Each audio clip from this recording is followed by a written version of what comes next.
Have you ever noticed that it's possible to be moving without actually going anywhere? The rocking chair that I'm sitting in this morning, it's moving, but it's never leaving this porch.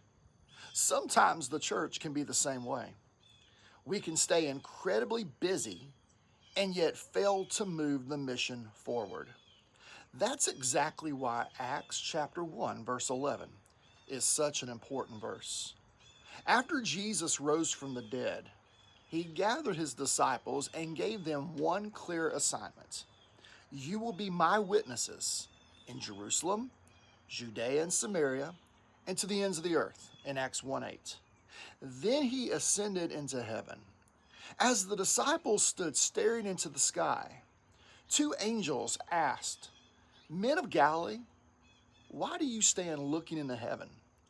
This same Jesus, who was taken up from you into heaven, will come in the same way as you saw him go into heaven.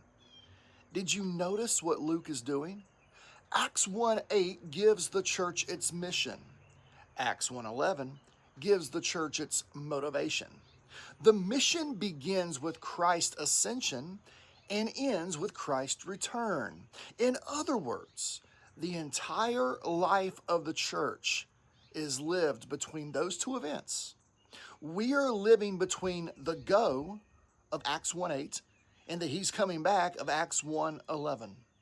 That means every generation of believers has one responsibility: faithfully carry the gospel until the King returns. So what does it look like to stand still today? We stand still when our church calendars are full, but our community remains unreached. We stand still when meetings become more important than ministry. We stand still when we spend more time maintaining the church than mobilizing the church. We stand still when we know our neighbors and our coworkers and our friends need Christ, but we never have the conversation. Now, don't misunderstand me. Bible study is part of the mission because it makes disciples. Discipleship is part of the mission because mature believers make mature disciples.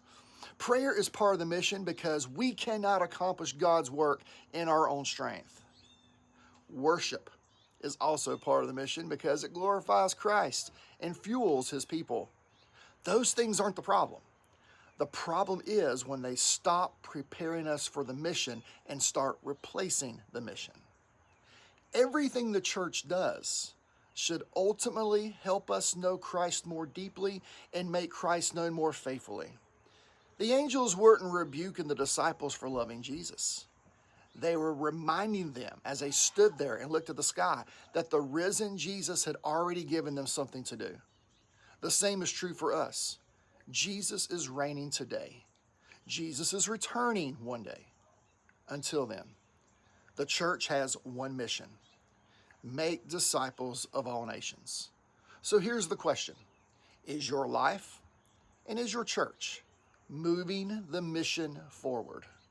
Because one day, this same Jesus is coming again.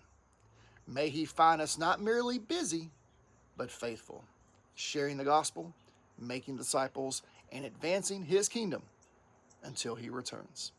Have a great Tuesday.